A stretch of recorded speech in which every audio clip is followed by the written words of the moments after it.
Hey guys, Bigfoot Sasquatch is real, and I'm going to prove it. These are not the Bigfoot Sasquatches back here.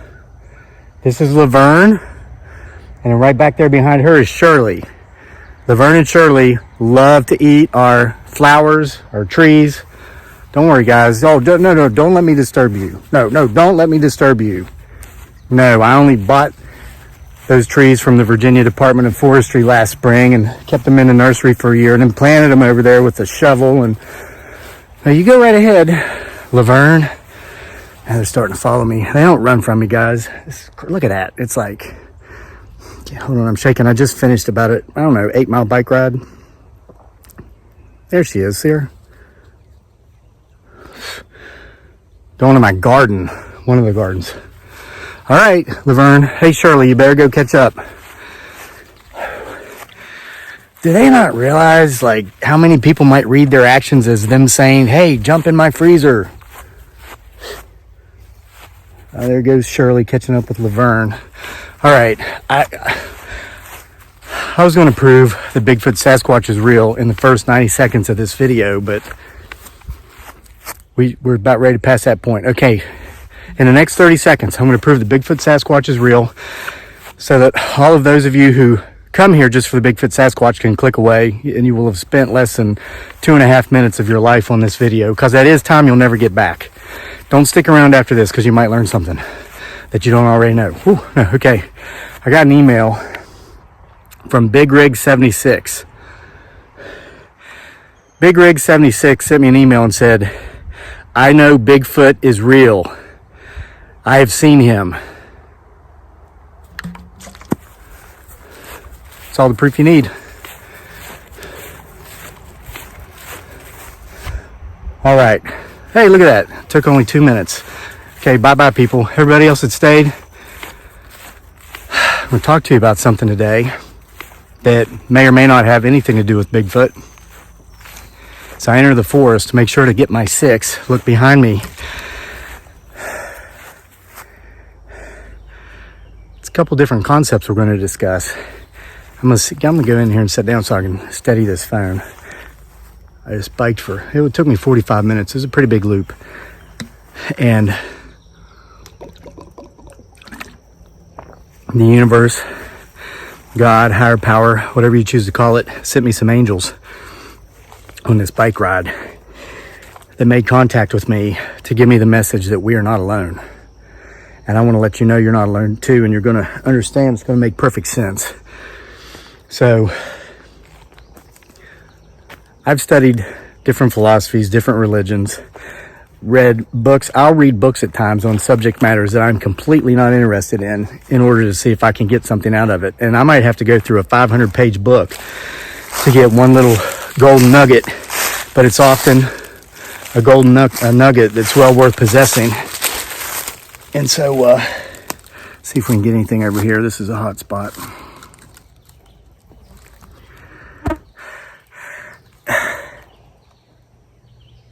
Hear that tree knock? So, I had a friend. I've talked about this guy before. He's an Englishman. He's from England. And we were very good friends when I lived in the Philippines. He expatriated. He's still over there. His name's Ray. Ray is wise, still alive. He, oh wow, okay.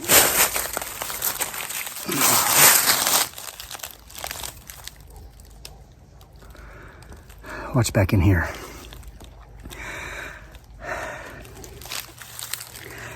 Ray had a lot of experiences. He traveled around the world before he retired selling software. He was one of the first people to be in this industry, as this kind of stuff didn't even exist. I mean, he kind of like grew up in the industry. So he's been to the U.S. a lot. He's been all over Europe, throughout Asia, and he decided he liked the Philippines. And after he worked 40 years, I think, retired, got his pension. And I think in England you get 2 pensions. You get one from the government, you get one from your company. His wife threw him out on his ear, took one of his 2 pensions, and he had some adult children that I guess she kind of turned against him. I don't know the story. I wasn't there. But he wasn't happy in England, so he moved to the Philippines, where he's got 7 days a week of nothing but sun. It's tropical. It's on the equator, 7 degrees above, so it's summer year round. He loves it. He's happy with life. And he said if he stayed in England, it was cold and rainy most of the year. That was beautiful a lot of the year too, and he just wasn't happy. And he used to talk to me about the choices we have, and we can choose whether we want to be happy, and we can choose if we don't want to be happy. And if we're miserable, we need to look around and find what are some of the contributing factors and what can we do about them. And his philosophy went a lot along the lines of Eckhart Tolle, the author of The Power of Now. In his second book, I mentioned it the other day, it's called The New Earth. I read that recently. But Ray used to say, he asked me once, he said, how do you define genius? If I were to say, what is the definition of genius? What is it? And I said, well, I guess it means being really smart. Maybe it means having a very high IQ. Maybe it means being very highly educated, having multiple advanced degrees.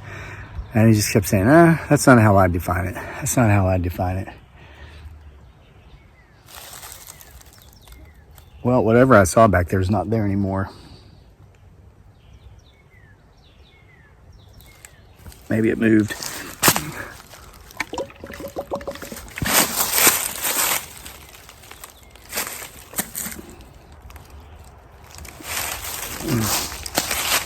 So Ray defined genius as the art of picking brains. That's his definition of genius. He said genius is defined as the art of picking brains. Let's say you're looking for a solution to a problem or to an issue, and you think you know a way. Man, that bicycle helmet really highlights my thinning hairline up here, doesn't it? Anyway, you might have an idea. Well, if you go to 10 different people and you say, I have this issue I want resolved, what would be your solution? You might get 10 different answers. You might agree with some, you might disagree with some, you might find little parts of all the different answers that you can put together to come up with a solution that nobody else had. And guys, this is really kind of how science works. It's how technology works. Maybe that's where he kind of came into this line of thinking, because he did work in the software industry for many years. But I read a book way back in college called Connections, written by a guy named James Burke, I think. He was a very interesting guy because he had PhDs in both history and science. He used to have a television show, I'm told. I never saw it because I don't watch television. But he basically, the entire theme of this book is he started in chapter 1 taking our most basic technology as human beings, which was the planting stick, and showing how that planting stick evolved through thousands of years to become the internet.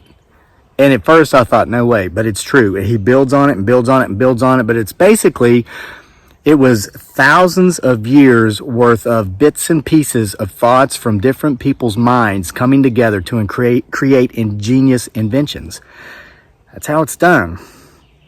Genius, the art of picking brains. So, why am I talking about this today? What does this have to do with angels on my bike ride? There were 5 of them. Here goes. You know, I come on here. I wanted to take my phone with me today and make another video of the area where I was biking, because it's so beautiful. And I did that one day last week, and a lot of you watched that. And it's just absolutely gorgeous. Because I wanted to kind of go out here and capture some of the beauty I see in the world on a daily basis and kind of bring it to you by way of a YouTube video. Because at times, I mean, I don't pay attention to media. I mentioned my friend Ray. I had another friend years ago. He's passed on now. He lived to be into his early 80s. His name was Phil, but he actually died in a car crash. It was unfortunate. But Phil pulled me aside one day, and he said, you know what, kid, I was in my 20s. He said, I can tell you're angry. I can tell you've got this underlying anger inside of you, and it's going to eat you alive. And it wasn't that at the time I was even going through anything specific that had me angry, because I wasn't. I was just an angry person. I was looking to be insulted, offended, in places where there was no insult or offense to be taken. I had a chip on my shoulder. And he said to me something similar to what I was talking about. Ray used to mention when we were in the Philippines. Phil said, you know what? He says, you've got to find the source of this anger. He said, you're like a pot. You're like a pot of water on a flame, and the water's boiling. It's getting hotter and hotter. And if you don't turn down the heat or turn off the heat, that lid's going to fly off. And you might end up doing something that you live to regret. And so I took Phil's advice and I started looking for what might be the flame causing the lid to come off. And I discovered something. I was 28, I think, when this was almost 20 years ago. That was amazing. You know what it was? I used to watch a lot of news. And I watched, listen, most people, not all, and I said too, we're not alone. I'm going to get to this with the angels. Most people watch news networks that they watch not to see different views, not to get the other side of the story, but to confirm what they already believe. Most people read books, study philosophies or other, whatever, to confirm what they already believe. It's not to get any other side of the story. It's not to see a different angle. It's not to pick brains. It's not to be ingenious and maybe find out other ways of doing things. It's just to confirm what they currently believe. And I realized I was doing that. I was watching my news network of choice that confirmed what I believed about the world. And I was angry because it doesn't matter which one you watch, they deliver the message in angry tones to stir you up, to make you mad, to rile you up so that you will be angry. Even though you agree with what they're saying, and even though you agree with their side of the story, no matter which one you're viewing, no matter which side you're taking, what I found was that it was like a flame under a pot of water that was making me boil, and my lid was going to blow. I got away from it. I stopped. You know what I did? I went outside and played like when I was a kid. So, I was going to go on my bike today, and I was going to take my phone, and I'm going to buy, I need to go get this little tiny sling type backpack that I can just put my phone in and take it. When I took my phone with me the other day, I put it in the smallest backpack that I have. But still, the backpack being on my back kept my body heat from being able to dissipate, and it was very uncomfortable. So I'm going to get something smaller. I'm going to take my phone. I'm going to bring some of this beautiful scenery out here, the Blue Ridge Mountains, to you so you can see it on your YouTube, because I know a lot of you can't get out. I know a lot of you live in cities, but I would recommend you make the effort to do it, to get out there and see the beauty. Here's where I saw the angels. So, and guys, I've got to preface this by saying I pay attention to detail, no matter how small. I had to do it for a year in Iraq to stay alive because I was a machine gunner. And you might be going down the road, and even a trash pile, if you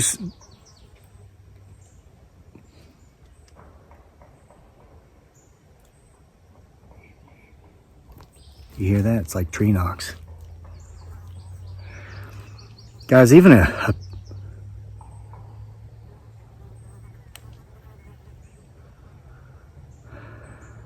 they always appear when I talk about certain issues that kind of stir up certain emotions.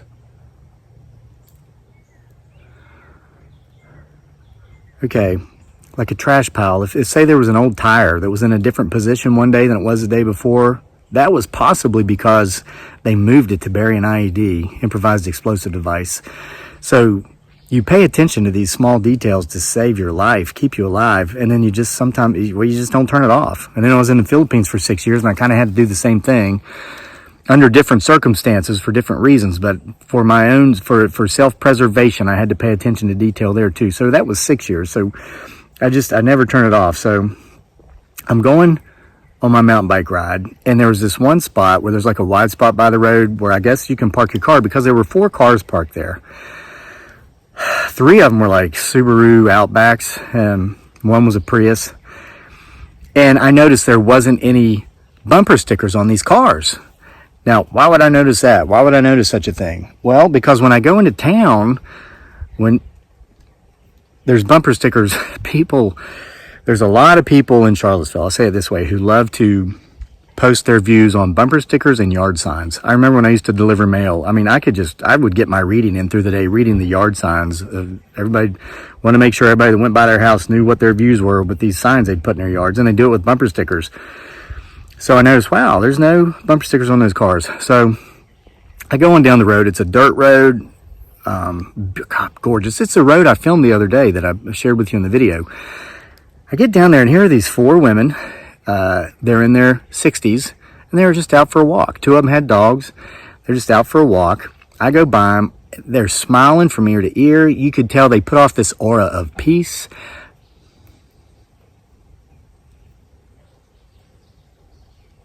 I just heard 2 knocks from 2 different locations, almost as if they're answering each other, replying to each other. The knocks were about maybe 200 yards away from each other. So anyway, these women were really super friendly. I went past them, and that's when I realized, okay, I'm not the only. Sometimes I get frustrated, even though I don't watch news. I'm aware of what's going on out there to a degree because I do work in social media here with YouTube, and I thought, wow, there are other people like me who these 4 ladies are not staying glued to issues that make them angry and keep them angry, and look for offenses and insults that aren't there everywhere they turn their eyes. The world is not such a lonely place. There are other people coming out here seeing this beauty. So I keep going further down the road. I pass some free range cows. It's creepy. I come around a turn, and way down at the end of the straight, there are these 2 large dark figures in the road. I'm like, oh man, I wish I had my camera. That's Bigfoot Sasquatch, 2 of them. So I keep going, I'm getting closer, and I'm like, no, it's black bears. It was a long straight. Then I get close enough, I'm able to realize they're cows that had gotten out of the fences.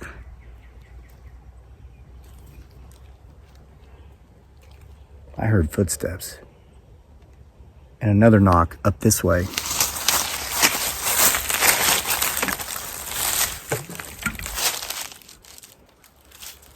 So anyway, I go further down the road, about another mile, and there's another woman running, jogging. So I catch up to her.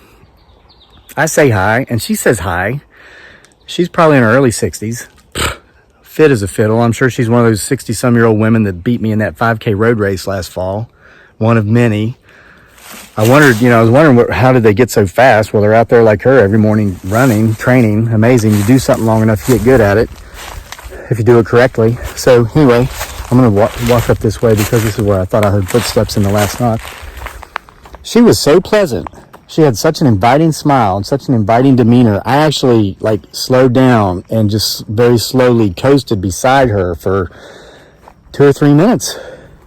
And we were talking about how beautiful it was out where we were, and just nothing was negative. Everything was positive. And I thought, and this is how this all ties together.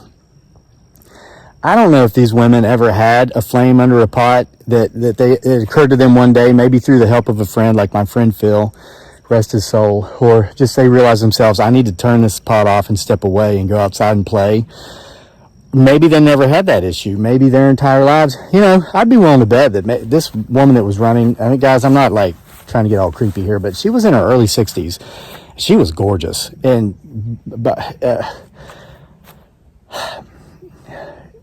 You can tell she was just at peace with herself. She was at peace with the world around her. She wore it like a loosely fitting garment. Any of the issues that maybe get a lot of people riled up.